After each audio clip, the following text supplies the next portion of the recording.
विज्ञान व तंत्रज्ञान या धड्याचा आता आपण अभ्यास करणार आहोत. चला तर स्वातंत्र्योत्तर भारताची विज्ञान व तंत्रज्ञान या काळामधला संपूर्ण आता आपण आढावा घेणार आहोत. तर या क्षेत्रामधली कामगिरी या पाठामध्ये संपूर्णपणे आपण आता अभ्यासणार आहोत. आणि विज्ञान आणि तंत्रज्ञान क्षेत्रामध्ये काही महत्त्वाच्या संस्था आणि त्यांचं योगदान यांचा सुद्धा आता आपण अभ्यास करणार आहोत. तर सर्वप्रथम बघूया भारतीय अणुऊर्जा आयोग. तर भारताचे प्रधानमंत्री पंडित जवाहरलाल नेहरू यांना वैज्ञानिक दृष्टिकोन रुजवून राष्ट्राची प्रगती अशी साधायची होती.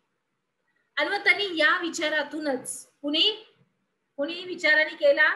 पंडित जवाहरलाल नेहरू. आणि मग यांनी या विचारातूनच 10 ऑगस्ट 1948 रोजी अणुऊर्जा आयोगाची स्थापना केली. आणि या आयोगाचे पहिले अध्यक्ष म्हणून डॉक्टर होमी भाभा यांची नेमणूक झाली. त्यांचं आपण छायाचित्र बघतो उजव्या बाजूला, डॉक्टर होमी भाभा. आणि अणुऊर्जेपासून वीज निर्मिती, अन्नधान्य उत्पादन वाढवणं आणि ते टिकवणं यासाठीचं प्रगत तंत्रज्ञान उभा करणं, नॅनो टेक्नॉलॉजी विकसित करणं अशी अणुऊर्जा आयोगाची उद्दिष्ट होती. 1956 मध्ये या विभागानं अणुऊर्जेवर चालणारी भारताची पहिली अणुभट्टी अप्सरा ही कार्यान्वित केली.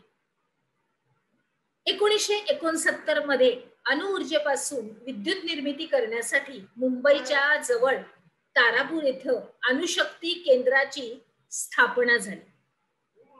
थेरियमचा विद्युत निर्मितीसाठी उपयोग करून घेण्यासाठी तामिळनाडू राज्यामध्ये कल्पकम येथे रिॲक्टर रिसर्च सेंटर हे सुरू करण्यात आले.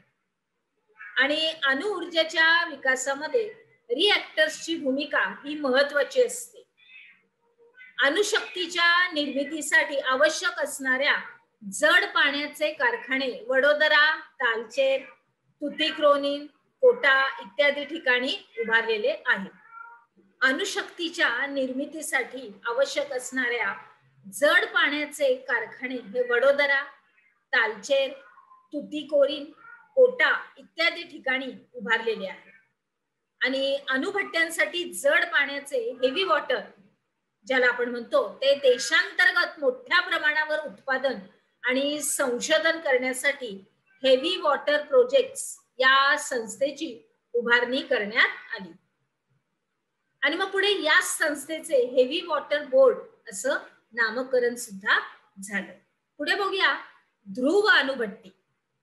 तर मुंबई जवळच्याच तुर्भे येथे 1985 मध्ये संपूर्णपणे भारतीय बनावटीची ध्रुव अणुभट्टी ही सुरू करण्यात आली. आणि मग युरोनियमच्या धातूचा इंधन म्हणून वापर करण्यासाठी ध्रुव अणुभट्टीचा हा मोठ्या प्रमाणावर उपयोग होतो. तर तुर्भे येथल्या केंद्रामध्ये जवळजवळ सुमारे 350 किरणोत्सारी पदार्थांची निर्मिती ही केली जाते. आणि त्याचा उपयोग उद्योग, शेती, वैद्यक क्षेत्रामध्ये हा केला जातो. आता पुढचा बघूया आपला मुद्दा nuclear power corporation of India NPCIL. म्हणजे अणुऊर्जेपासून विद्युत निर्मिती करण्यासाठी 1987 मध्ये या कंपनीची स्थापना करण्यात आली. मग सुरक्षितपणे, स्वस्त आणि पर्यावरणीय दृष्टिकोनातून फायदेशीर विद्युत निर्मितीचे हे तंत्रज्ञान सिद्ध करायचं आणि त्याचा विकास सुद्धा करायचा. आणि त्याद्वारे संपूर्ण देशाला स्वावलंबी करणं हे या कंपनीचं उद्दिष्ट आहे. आता पुढे बघूया अणुचाचणी पोखरण येथली पहिली अणुचाचणी. तर शांतता आणि स्वयंपूर्णतेसाठी संपूर्णपणे अणुऊर्जेचा उपयोग हा या धोरणाला अनुसरूनच भारतानं 18 मे 1974 रोजी राजस्थान मधील पोखरण येथे पहिली अणुचाचणी यशस्वीप्रमाणे केली. पुढे भारतानं हा निर्णय जेव्हा घेतला तेव्हा चीनची अण्वस्त्र सज्जता आणि पाकिस्तानची चीनच्या मदतीनं अण्वस्त्र सज्ज होण्यास चाललेली धडपड ही कारणीभूत होती. अणुऊर्जा आयोगाचे अध्यक्ष डॉक्टर होमी सेचना आणि भाभा आण्विक संशोधन केंद्राचे डॉक्टर राजा रामन्ना यांचा या चाचणीमध्ये महत्वाचा वाटा होता. मग आपल्या प्रधानमंत्री इंदिरा गांधी यांनी अणुस्फोट चाचणीचा हा निर्णय घेतला.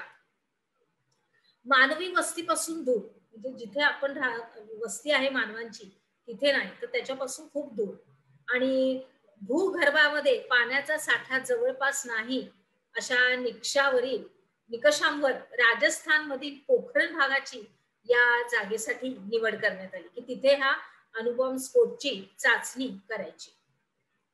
आपण काय शिकलो या अंतर्गत आपण टिपा लिहायच्या आहेत. ध्रुव अणुभट्टी आणि nuclear power corporation of India NPCIL. चला तर मग आता आपण आपल्या पुढच्या विभागात प्रवेश करूया.